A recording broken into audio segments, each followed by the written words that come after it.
There's a lot of things that make Montana great, from the mountains and lakes to some of the finest towns in the West. But what really makes this place special is you. Our communities are full of people who are working hard to build good lives and remarkable things. At Opportunity Bank, our passion is helping folks do just that. Together, we can make a good thing even better. Opportunity Bank of Montana. Stop by and see us or visit us online. Member FDIC. Join Town Pump's Pump It Up Rewards Plus program and never pay full price for fuel again. Save 5 cents on every gallon every day at any Town Pump across Montana. Plus, earn and redeem points on your favorite in-store items to get free stuff with our clubs. Stop in and pick up a rewards card. Download the Pump It Up Rewards Plus app today. Or visit townpump.com/rewards to register and start saving. Town Pump. Right down the road. Pump it up. Oh, yeah. One. Tuesdays with Tootell back here on SkylineSportsMT.com. Thanks for tuning in. Thanks for subscribing to our YouTube channel. Ryan Tootell chiming in once a week here. And Gus, I admire you because you have social media about as less as anybody I know, except for maybe my brother. But so you're in the dark about a lot of stuff. Breaking news today in the Big Sky Conference. This actually surprised me. Okay, yeah. I mean, I can't wait. You told me that you were going to break news on me, and I'm here. I'm an open book because you're right. I haven't heard anything. It's nothing crazy, but it is crazy because Dan Hawkins just announced his retirement at UC Davis. So Dan Hawkins out at Davis, and it sounds like they already are fast tracking his replacement, Tim Plow, who's had a lot of success in the Big Sky. He was the offensive coordinator at Northern Arizona when Jerome Sowers was there, and then the OC at UC Davis when they won the Big Sky title, and then went on to have he got kind of scapegoated at Boise State because, Boise State's just a mess. I don't know how they let that happen. But it sounds like Tim Plow's gonna be the new guy at UC Davis. But I don't know. I guess I was just surprised by that. Now, I mean, Hawkins is older, so it's not like crazy in terms of age. I just thought that he had like a pretty good gig there, and he's UC Davis alum, and I thought he was just going to kind of just coach there forever. So it's kind of abrupt that he's now retired. Yeah, well, I mean, not knowing any of the specifics, of course, not just of him and the job, but of his own just personal life. We see this a lot, I think, in coaching where guys ascend to some level and sort of hit whatever ceiling that they hit or get to whatever job that they get in the coaching world, and that lasts not very long for just about everybody. I mean, it's so rare that a guy's just a coach for as long as he wants to be at a major program like a Nick Saban or whatever it might be. And even Saban's moved around, I mean, a fair amount, and all these coaches do. That is the reality of the job. And Dan Hawkins was a very high-level coach for a very long time, and still is a high-level coach in terms of, I mean, he's done a very good job. He's taken UC Davis to places it's never been before, Sure. really, over the course of his tenure there. How long was he the head coach there? I mean, eight plus years, right? I mean, a little while. He's been there since 2016. He was hired right before Jeff Choate was hired at Montana State. And it's funny too, because we should be talking about Davis has made the playoffs like 5 times in the last 7 years, but they got left out inexplicably the last 2 years, right? So I wonder if that part frustrated him, because Davis should have been in the playoffs last year, and they definitely should have been in the playoffs this year. Yeah, I don't know if that played a factor or not. I mean, he is of the age where, I mean, he said last year, he said in our preseason interview, hey, I spent the offseason kind of thinking about football, but mostly hanging out with my grandkids. And that was pretty fun. Well, and the other thing too is Dan Hawkins, he marches to the beat of his own drum. Like his philosophy as a coach, his philosophy as a person. I think that, over the course, both who he is, but also over the course of the time, at some point, I think coaches try to conform themselves to the job a lot of times and do what they think is and probably is required to get to some place.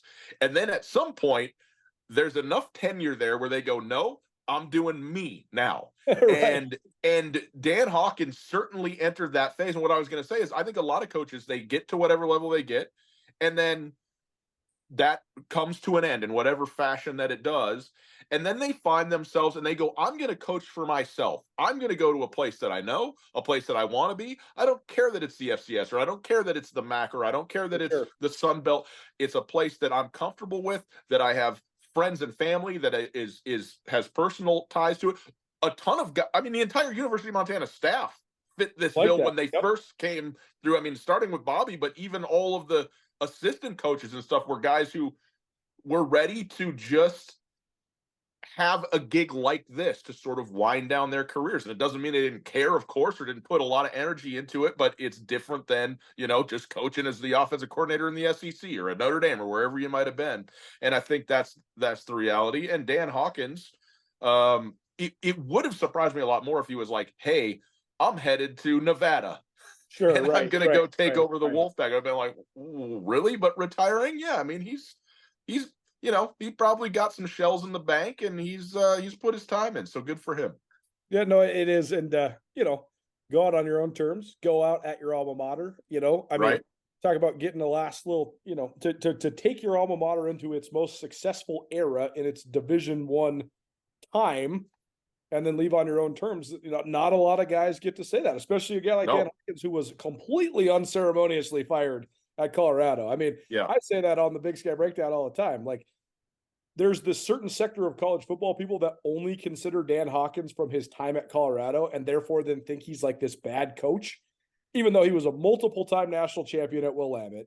He's the guy that laid the foundation at Boise State. He just happened to, get a shot in the big leagues and didn't quite do it. But it's the same thing with Paul Wolf, right? At Cal Poly.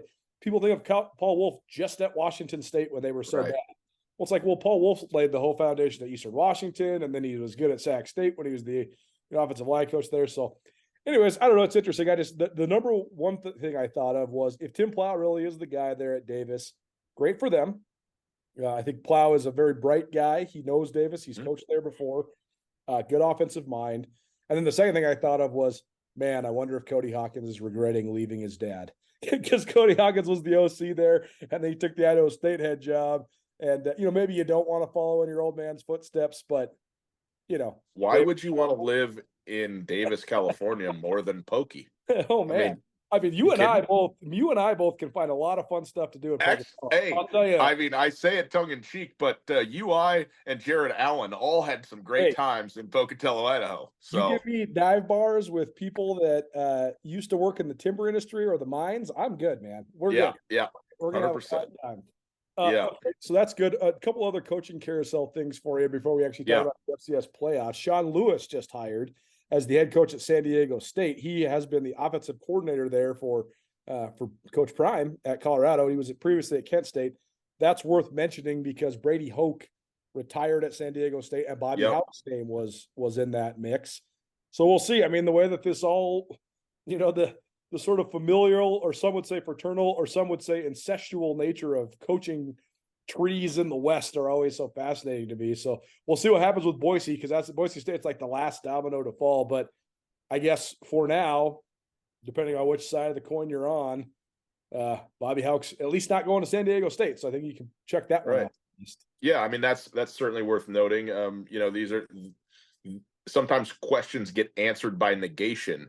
I know that there was a couple of years there where Travis DeCuire's name was floated for both the Washington Husky job and the Washington State job, and the Cal job. I think there's multiple jobs in the pack that all came open within about 18 months of one another. And you kind of go, okay, well, what do we got? And then an announcement's made, and you go, okay, well, I guess that's what you got. Like Mike Williams, the head coach at Washington, and not Travis DeCuire. So you find this out because certainly the way this season has progressed for Montana has changed so much in the dynamics of Bobby Houck and the football program, and what the future holds for the Grizzlies and for Coach Houck himself in the future. I would say, I think we both agree that one thing that Bobby Houck has done for himself is he has created a scenario in which he and only he can call his own shot about what he does now. The Montana side for sure.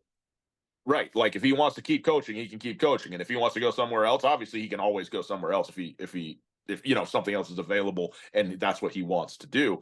But the decision is squarely back in his hands after the season that Montana has had and the way that this team has responded. And San Diego State, especially with an announced retirement, this wasn't like a, hey, Carolina Panthers just decided not to fire Frank Reich in the middle of the season, on a Monday. This is like, we knew this was happening. Brady Hoke retiring at SDSU, and the obvious ties there to Coach Houck, not Hoke, and now we know. So there we are. Now we know. Just a complete aside, but the Carolina Panthers firing 2 coaches before the season is over in a row. Like, maybe it's a you problem, man. Maybe you should hire a better coach or have some patience. I don't know. I mean, Matt Rule and Frank Reich are 2 of the 3 fastest fired coaches in the history of the NFL, and they're back to back with each other. That's pretty crazy. The likelihood that I have enough money at some point in my life to purchase an NFL team is low. But I would be a top 10 owner in the NFL if it ever came to it. I'm absolutely convinced of it. Like, the narcissism and insanity of guys that cannot get out of their own way in ownership positions across professional sports is just beyond belief. And in the case of Carolina, it's not even about it's not about neglect. It's not about it's actually about being far too invested. It's like, hey, take a vacation, like go away and let the people you hired do their job. Anyway, that's an aside. You're right. Let's move on. Okay, last one on the coaching ranks. Yeah. Boise State's open. They've been dragging their feet on this. I say it's a mess because, you have a bad – they've had all this overturn, right? They had a new AD, and then they almost hired Jeff Choate. Then they didn't hire Jeff Choate. Then they almost hired Kellen Moore. Then they didn't. Then they hired Andy Avalos. Then that didn't work. He fired his OC before the season was even over. Then he gets fired. Now they're playing for the Mountain West Championship game with an interim head coach. Like, how does this even possibly work? But I just think it's crazy that, like, if Boise right now, Brent Vigen's name has been floated for that job. Jason Eck at Idaho's name has been floated for that job. Of course, a lot of internal guys, a lot of guys that we've heard of and that have been in the Big Sky sphere have been in the mix there at Boise. This is just my one point on this. If they don't hire Jeff Choate round 2, they get everything that they deserve. That if you pass over Choate twice, good luck. Well, certainly if he wants that job and wants to, which there's a lot of reasons just personally why you think that he would maybe want to be there. But yeah, I agree with you. I've always found Boise to be such a conundrum because under Chris Peterson, they were truly one of the elite programs in the country. And granted, they're an underdog when they're going and playing, Oklahoma in the Fiesta Bowl and winning, by the way, but they were a top 20 team in the country entering the season year in and year out and finishing in the top 15, top 10 at times. And I understand when you have it rolling and a great coach, and Chris Peterson certainly is an elite coach. Like, he did it there, he did it at Washington. He's as good as it gets. Then you move on to other people, but that program has maintained a very high level to be truly the standard of the Mountain West, and thereby also a perennially ranked team at the national level out of Boise, Idaho.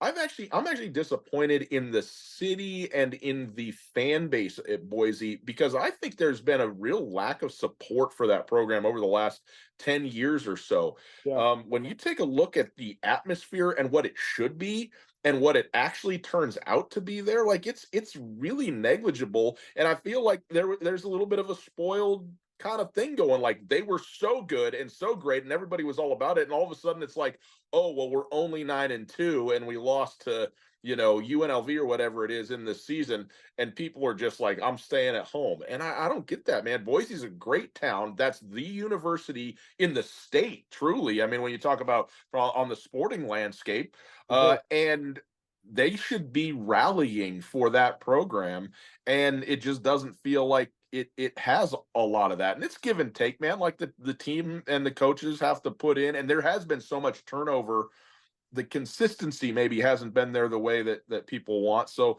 obviously you can get somebody in there that can bring that equanimity to it, then that's a good thing. But we'll see. I mean, it's still a great job. I mean, if you're talking about jobs in the West, it's a top 10 job. And I'm talking about everybody. I'm talking about USC, UW, Oregon. It's a top 10 job west of the Mississippi River. So, good luck to whoever ends up getting it. Have you or a loved one been charged or accused of a crime? If so, the stress can leave anyone feeling helpless and alone. But you don't have to be alone. Hi, I'm Dave Maldonado, and I've successfully defended Montanans for over a decade in these situations. So if you're tired of being scared, let's get you prepared. To see how, visit BigSkyDefender.com today. You are not alone. Visit BigSkyDefender.com to find out more on how you can fight back against local and federal criminal charges. Yeah, it's a fascinating deal, and we've seen this with certain fan bases that are sort of for the schools that are in this limbo. Like Boise State has touched the big time. They've been in the big time for a minute or two, or even a couple minutes, but they're not the big time. But they are the big time. You know what I mean? Yeah. It's the same thing with North Dakota State. Like North Dakota State won too much. Their interest actually dwindled because they won so many national championships in a row. There's a great discussion going on right now on Bobcat Nation, the message board, between some Montana State people and some North Dakota State people, because some of the Montana State people were like, well, how many are you guys bringing 10,000 over here? And they're like, well, we can't. I mean, they only got 7,000 for their first round playoff game last week, right? I mean, North Dakota State, they have had people lose interest because of their success. But one NDSU guy posted on there, he said, hey, the most fun time it actually is to be a fan is while your program is on the ascent. It's not when it's at the top, and it's not when you're trying to get back to the top after you've fallen down. It's when you're on your initial rise. And I thought that was an interesting point. It is one thing that the University of Montana deserves a ton of credit for. We could argue all day long between, the glory days that ended in 2009 until now and everything that happened in between that span. But with the exception of a couple of games when Bob Stitt was the head coach, they've sold out that freaking stadium every single Saturday. And there might be a smattering of empty seats or whatever. They're announcing 26,000 plus every Saturday. They deserve a lot of credit for that. The Grizz fans do too. They certainly do. Here's the thing. Like, first of all, obviously Thanksgiving weekend always has low turnout. Like, that's just the reality of it for the first round of the FCS playoffs. 7,000 though. Drake is, it's not necessarily a draw. They're 45 underdogs and they lost by 60. It wasn't a game where you got your money's worth, to be sure. If you were going there, and that's the nature of it. I'll say this though. I've done this a lot more covering teams in a media and professional capacity than as a fan, but I think it is the most fun to go on the road and watch your team play or the team that you're covering play. You get the aspects of like a little mini vacation, going to a place that maybe you don't spend as much time, seeing it, meeting people, doing the thing. And I think being in the stadium when you're in the minority or what, not, again, just watching the team, whatever, it's just so interesting. And I think that, especially, I mean, if you follow NDSU, this is about the closest game you could possibly have to Fargo, you know what I mean, compared to where you might end up going on the road to go play football. So maybe you might as well drive across the state and go to Bozeman and just suck it up for 8 hours or whatever it is to get across. But I do think there's going to be a very strong contingent of Bison fans in Bozeman on Saturday. Yeah, no, for sure. And, I mean, first time you get to see the stadium. So, I guess the last time they were in Bozeman, 2010, they'd had the stadium expansion, but that was like right at the beginning of this ride. Even if it was identical, it's always a brand new experience when you're talking about a decade plus since you've been in a place or whatever. Yeah, for sure. Okay, so let's talk about these matchups. And first of all, how much of the FCS Playoffs first round did you watch? So I because I saw how it was going, I did watch that Delaware game. And what a wild game mess that game was, but also what a great back and forth it was. I mean, it was a mess, and it was also just hugely entertaining. The thing I'm wondering though, coming out of this is, how quote unquote lucky did Delaware get? Lafayette's quarterback goes down. mean, they're up like 3 scores, and I'm just not sure the better team won ultimately. I mean, injuries are what they are. They're a part of the thing. But the other thing is, though, Delaware, I mean, I think were they a 5 or 6 seed last year?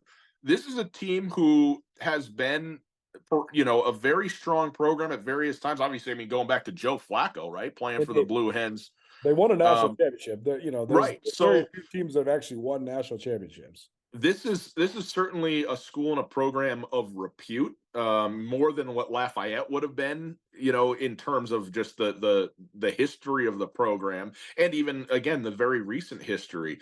That said, they kind of got away with one to get that victory, and now they head for Missoula Saturday, and it's just so hard to kind of assess, well, how good is this team compared to, the Montana Grizzlies or other teams that we follow more closely in the Big Sky Conference. So you look at that game, you go, okay, well, hats off for figuring out a way to win. And they did get the thing done down the stretch in a wild one. So, all you got to do is win and move on. They were able to do that. And then obviously the other side of the draw is NDSU was, I mean, I realize it's Drake, but what was it, 63-3, something like that. That is that's a 63, in fact. 60. Oh, sorry, a full 9 touchdown. Didn't want to short him. Didn't want to short him the field goal there. 9 touchdown win. I'm very interested to think about and to maybe see the mentality of NDSU, who rather than being the absolute top dog and the one that everybody knows, first of all, is going to win the whole thing or whatever, then they became the team that it was open question whether they could do it, and then they still did it, and then they didn't do it. Then they finally got beat and knocked off, and now to the point where they didn't even have a bye in the first round of the playoffs. And okay, so they're not the dominant team that they've been for the past decade. I think that much is clear. But a team and a program that expects that to sit there and look at themselves and go, oh, you think this is a down year? Let's see what 66 points looks like in the first round of the playoffs. Let's see what happens now when we roll in against a team that's been the top 2, the number 2 team in the country the whole year until the last week of the season. Let's see what that looks like. And so this is I think this is a big mentality game. And also for Montana State, what is their mental state when it comes to getting ripped at Washington Grizzly Stadium? Yeah. And all of the things that come with that. I mean, that's a terrible, it's always a bad loss to lose the game, but that's as bad a way to lose it as you could have. And how can you circle the wagons? You and I were standing on the roof at Washington Grizzly Stadium, and that gets you a better look at the visitors' sideline. The press box at Montana, I mean, Coach Marty already said it on the radio, so I'm just going to follow his lead because he's the leader of this whole crew. The press box at Montana sucks, man. It sucks. You can't see half the field. You can't see the hash down to the visitors' sideline. So for all the improvements over the years at Washington Grizzly Stadium, that nothing has ever been done to the press box, and it should be, man. Like it's just a little bit, just something. I mean, or just a lot of it. Like just do it. Like, just fix the thing. I mean, like, just do it again and make it good. Anyway. Honestly, I know people are thinking we're just being prima donnas or whatever right now. You want to know one of the number one reasons why ESPN hasn't come to Missoula for the nationally televised games? It's because the press box is too hard to deal with, man. Brent Musburger said it on the one ESPN game that they came to on national TV, man. So, like, yeah, it just isn't. You have a nice little press box. You have a nice little sandwich spread. Guess what? All the people that talk about you for a living will say nice things about you. Anyways, that's a complete aside. We were going back and forth, though, just because we wanted to feel the vibe of the stadium. You can see the Montana State sideline so clearly. And I thought that, first of all, Grizz came loaded, ready to roll. They had all the passion. They had all the juice. They punched the cats in the face right out. And they had the game plan. They also had the game plan. All those things aside, you look at just the sidelines at Montana State, and in the first half, it was just a war down there. Everybody's screaming at each other. You're getting substitution and procedure errors, all these completely uncharacteristic things. Like the way that first half ended, that is so uncharacteristic of a Brent Vigen team to like mess up the clock, mess up the timeouts, somehow get sacked and get the Grizz. I mean, they gave the Grizz a free 3 points for completely operational errors. That's it, and that's all. And then in the second half, there was nothing. It was completely listless. There was no, we're still fighting. Let's go do this. It was like, we lost. Tap me out. Wave the white flag. Yeah. That's the part where it's like, okay, coming into this thing, you know what NDSU is going to do. You know what the Cats are going to do. You know how, they operate with each other. The X's and O's is secondary. It's all about the mentality for Montana State. How do they bounce back? Like, the thing that they had during the middle of the year was this supreme focus. Hey, we took the national champs down to the wire at their place. We're going back there. This is our quest. That's to me the key. That starts with NDSU, but they have to figure out a way to get their swagger back. They do, man, because I think that, when they played South Dakota State in the non-conference, everybody in the country, and I certainly think that both football teams involved in the game, viewed that as a preview. Certainly South Dakota State has nothing but raising the trophy in Fargo on their mind, period, end of story. Montana State also was looking at it going, all right, we'll see you down there, and for 2.5 months, it's what it looked like. And then Montana State ran into trouble at Idaho.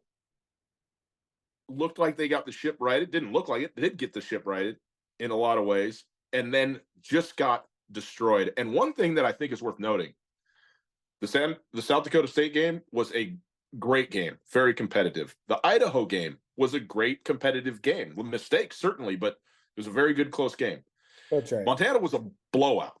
That's and right. what we saw was a team that had no idea how to respond mentally and emotionally within the context of, oh, this is going sideways. Not, oh, it's back and forth. Okay, yeah, we're good. Let's do. No. Like when it went 14-0, it was completely sideways already for the Montana State Bobcats in every way. And that can expose some things that you didn't know were problems.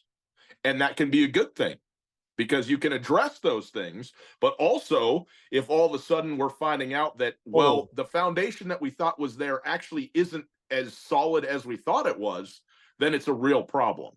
And the question is in 2 weeks' time, now you're facing North Dakota State.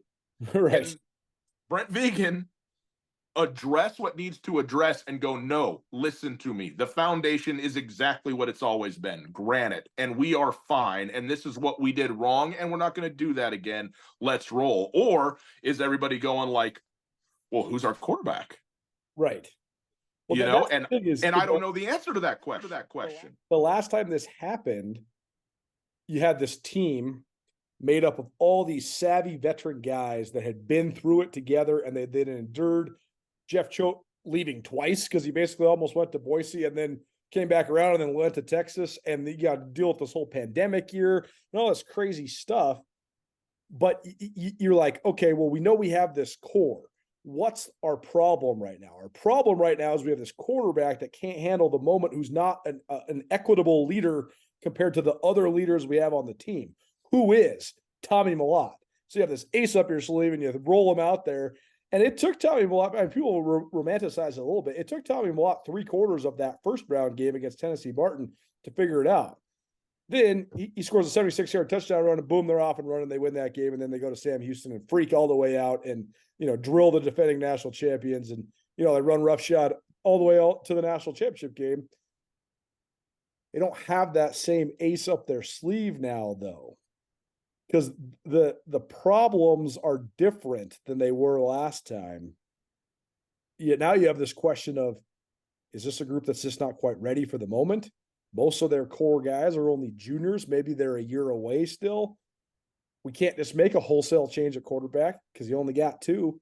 So I don't know. I just find it fascinating. They don't have like that surprise that they can throw out there to sort of right what went wrong in Missoula like they did last time. The great thing about sports is that we can sit here and talk about what happened because we can see it and watch it and experience it. And then that is the narrative forming, experience and reality for discussion for the following week, say. In 7 days from now, you and I are going to sit here, and either Montana State or North Dakota State will have won the football game. Right. And because of that outcome, we will be actuating one of the two narratives that we've just discussed. That's right. And it's not like hindsight's always 20/20, obviously. There is a scenario that I could envision where North Dakota State wins a very close and very competitive football game, and it's just a great game. And you go, you know what? Montana State got a really bummer draw to end up getting the Bison, but good for them for like getting their act together and playing a great game even in a loss. That could happen.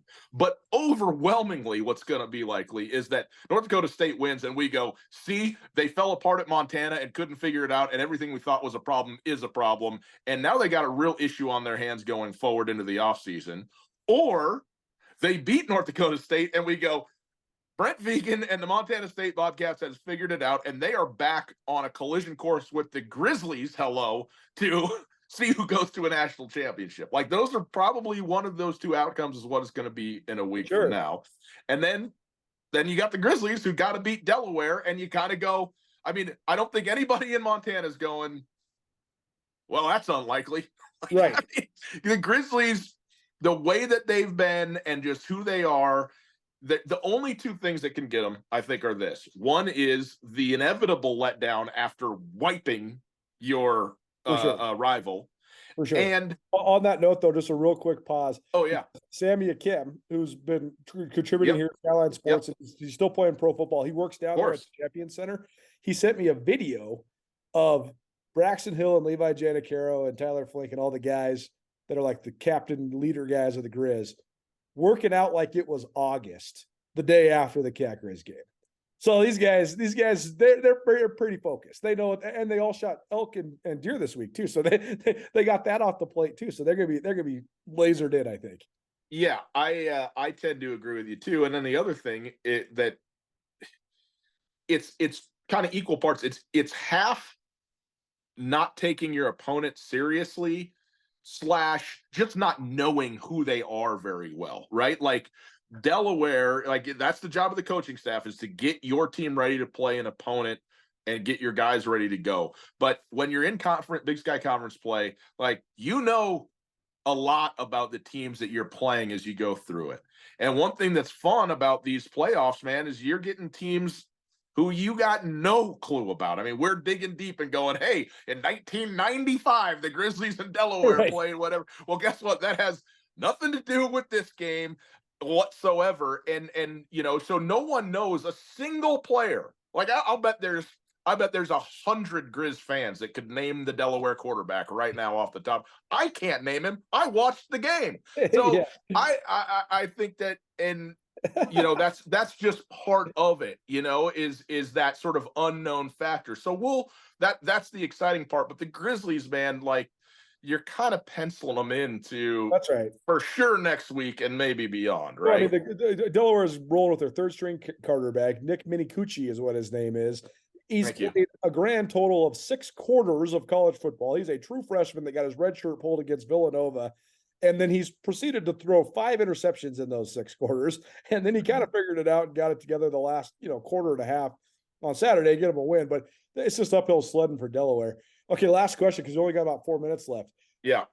The element of the unknown, I think, has been incredibly advantageous for the Montana schools at home in the playoffs over the years. There's no element of the unknown for Montana State. Is that an advantage or a disadvantage? Like, there's no mystery about who or what North Dakota State does or what they're all about. They know. Their coach, Montana State's coach, was at North Dakota State for half of his life.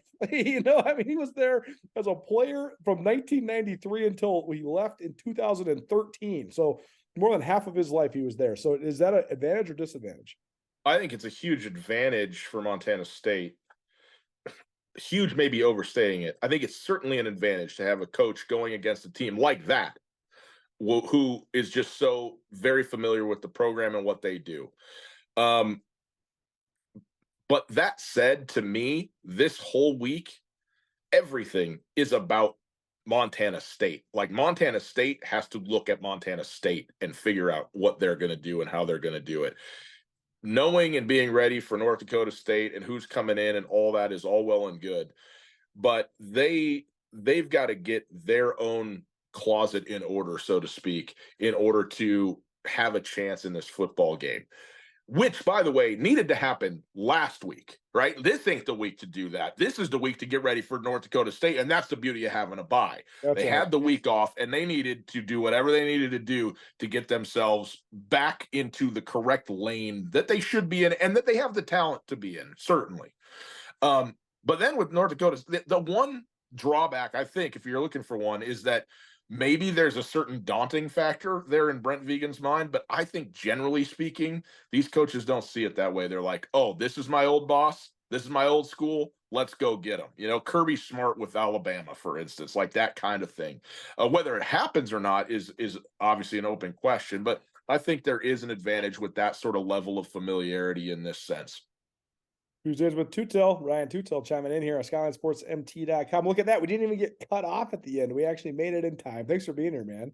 It's a miracle. Love it, buddy. Have a great weekend. Congratulations to you, my friend. Yeah. I'm proud of you. And then we're going to have a great weekend of football as well. Can't wait.